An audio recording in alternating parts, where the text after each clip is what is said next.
राधे राधे। ज्ञान विज्ञान चैनल में आपका स्वागत है। मुझसे एक भक्त ने एक प्रश्न किया, बोले महाराज सत्यनारायण की कथा क्या है? हर घर में सत्यनारायण की कथा होती है, मगर किताब पे तो महात्म लिखा हुआ है कि लकड़हारा ने इस प्रकार से कथा कही, उसके दिन सुधर गए। साहूकार ने कथा सुनी, उसकी मनोकामना भी पूर्ण हो गई। तो भगवान नारायण ने नारद जी को और नारद जी के द्वारा सदानंद नामक ब्राह्मण को और सदानंद ब्राह्मण के द्वारा इस कथा का आगे प्रचार प्रसार हुआ, मगर महाराज वो कथा कौन सी थी?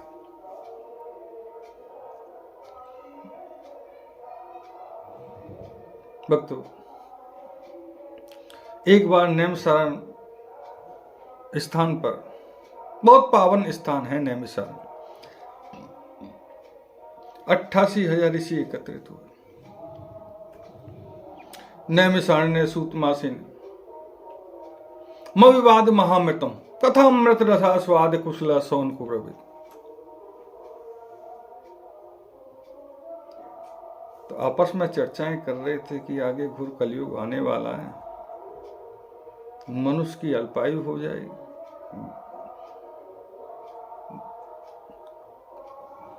भजन ज्ञान यज्ञ तप इनके लिए समय ही नहीं निकाल पाएगा, क्योंकि कलि का प्रभाव पड़ जाएगा, तो उनका उद्धार कैसे हो? तभी मां सूत जी महाराज का आगमन हो, तो उन्होंने अपना प्रश्न जो सूत जी महाराज के सामने रख दिया। सूत जी महाराज बोले, हे ऋषियों, प्रश्न तो आपका जो है लोक कल्याणकारी है। यही प्रश्न एक बार देव ऋषि नारद जी ने भगवान श्री नारायण जी के सामने रखा कि प्रभु, कि कलयुग में मनुष्यों का उद्धार कैसे होगा? कोई ऐसा उपाय बता दिए जिससे कि कलयुग में मनुष्यों का मनोरथ भी पूर्ण हो, मनोकामनाएं भी पूर्ण हो, और कलि का प्रभाव कम हो और उनका उद्धार हो। तो भगवान नारायण ने नारद जी को वो कथा सुनाई कि हे देव ऋषि नारद जी, एक बार ऋषियों में यही चर्चा हुई। अब चर्चा में एक प्रश्न निकल के आया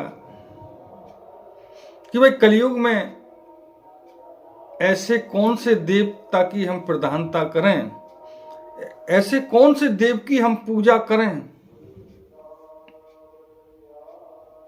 ऐसे कौन से देव को हम प्रथम माने? मुख्य तो तीन ही देव थे, ब्रह्मा विष्णु महेश। आप समझ रहे हैं मैं क्या कहना चाह रहा हूं? बोले ऐसा हमारा कौन सा प्रधान देव है जिसकी हम सेवा पूजा करें, जिससे कि हम लोगों का उद्धार हो?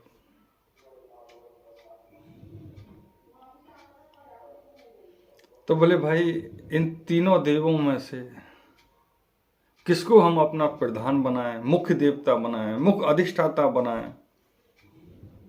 वो तो जब ही माना जाएगा जब उनकी परीक्षा लेनी पड़ेगी। तो तीनों देवताओं की परीक्षा के लिए भृगु ऋषि जी को उन्होंने नियुक्त कर दिया। भृगु ऋषि जी सबसे पहले जो ब्रह्मा जी के पास गए, ब्रह्मा जी की सभा लगी हुई थी, तो ना प्रणाम किया, ना नमस्कार किया, ब्रह्मा जी के बगल में जाके खड़े हो गए। ब्रह्मा जी को मन ही मन क्रोध आ रहा था कि देखो मेरा पुत्र होकर मेरे को सम्मान नहीं दे रहा है, मेरा पुत्र मुझको सम्मान नहीं दे रहा है, तो ये सारे देवता लोग जो बैठे हुए हैं सभा में, वो क्या समझेंगे? तो उनको बड़ा क्रोध आया। अब भृगु ऋषि जी तो देख रहे थे, क्योंकि जब जो व्यक्ति परीक्षा लेने के लिए गया ना, तो वो हेड बन गया ना। और जो व्यक्ति हेड है तो वो उसका सम्मान है।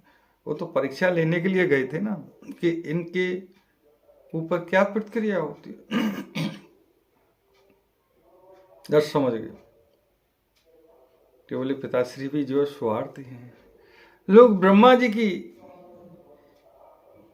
अगर सेवा पूजा करेंगे, अगर मनुष्यों से कोई त्रुटि हो जाए या भूल कर भी इनको सम्मान नहीं दिया जिस प्रकार से आज मैंने नहीं दिया,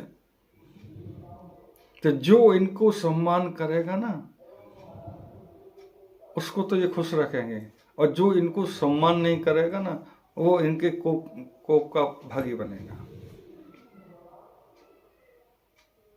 वो दुखी रहेगा। बोले फेल हो गए, चले आए वहां से। अब पहुंचे कैलाश पर्वत पर। कैलाश पर जैसे ही पहुंचे तो शिव शंकर भोलेनाथ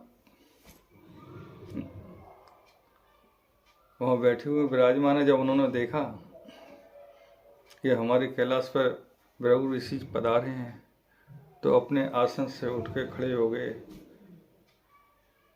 और बोलिए आइए ऋषि, आइए आइए, बहुत दिनों बाद आपसे मुलाकात हुई है, आइए गले मिलते। भृगु ऋषि जी ने झट रोक दिया, बोले नहीं भ्राताश्री, दूर खड़े रहिए।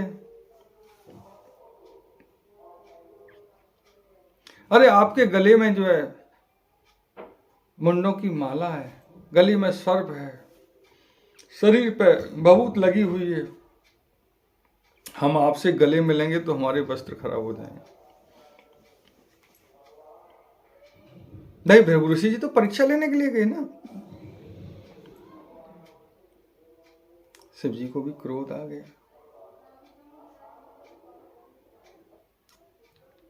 और क्रोध के मारे आंखें उनकी लाल हो गई, नेत्र लाल हो गए।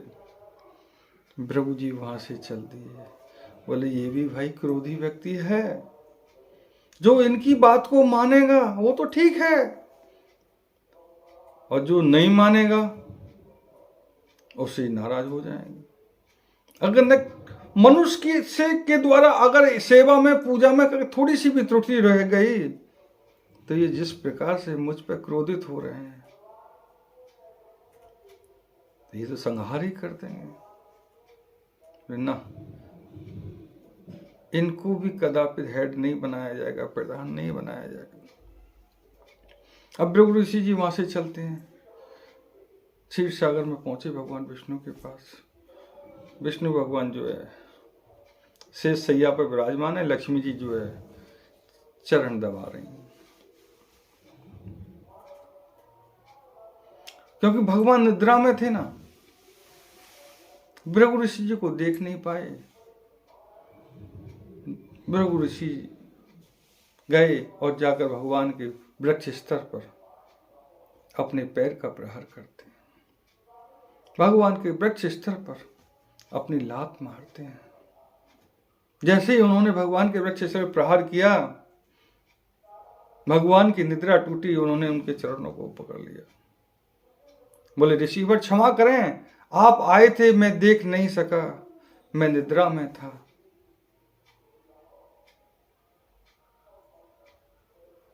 कहीं आपके चरणों में चोट तो नहीं लग गई?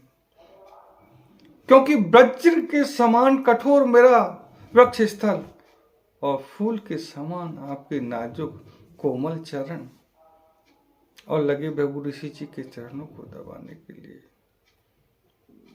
भृगु ऋषि जी के नेत्रों से सुधारा बहन निकली। बोले यही है मेरे प्रधान देव। और वहां से आकर सारा वृतांत ऋषियों को बताया। तब ऋषियों ने फैसला किया कि कलयुग में भगवान नारायण की जो सेवा करेगा, पूजा करेगा, जो सत्यनारायण भगवान का व्रत रखेगा। सत्य क्या है? नारायण। नारायण ही सत्य है, बाकी संसार तो मिथ्या है। जो कलयुग में सत्यनारायण भगवान की सेवा करेगा, पूजा करेगा, उनकी उपासना करेगा, व्रत रखेगा, दरिद्रता उसके घर में निवास नहीं करेगी। उसके सारे मनोरथ पूर्ण होंगे। यही कथा सदानंद ब्राह्मण की दशा को देखकर नारद जी ने उनको सुनाई। और जब सदानंद ब्राह्मण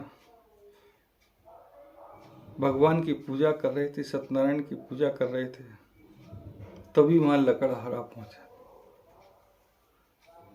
जब लकड़हारे ने देखा और उनसे पूछा कि हे ब्राह्मण देवता, हे विप्र देवता,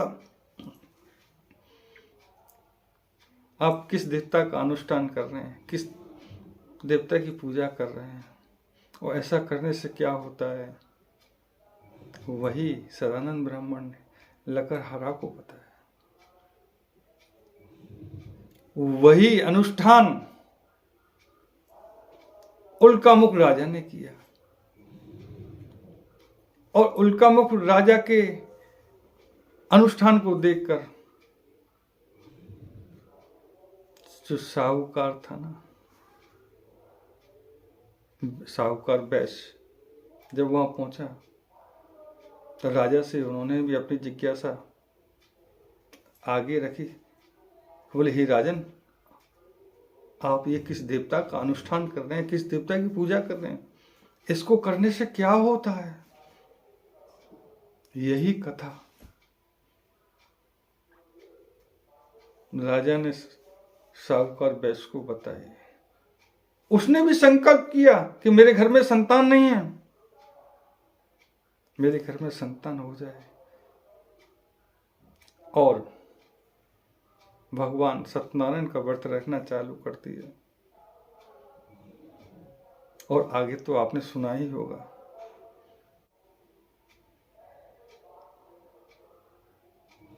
तो वह पावन व्रत है सत्यनारायण भगवान का, कलयुग में सबसे जल्दी मनोरथों को पूर्ण करने वाला, कलयुग में दरिद्रता का नाश करने वाला, और हमारे अंदर नारायण की प्रति भक्ति प्रदान करने वाला। यही वो कथा है सत्यनारायण भगवान की, जिसका महात्म हमने सुना है, और महात्म ही ब्राह्मण लोग सुनाते हैं, और उसी को कथा मानते हैं। बोलो सत्यनारायण भगवान की जय, बोलो सत्यदेव भगवान की जय, सबके मनोरथ को पूर्ण करने वाले सत्यनारायण भगवान की जय। बोलो राधे राधे।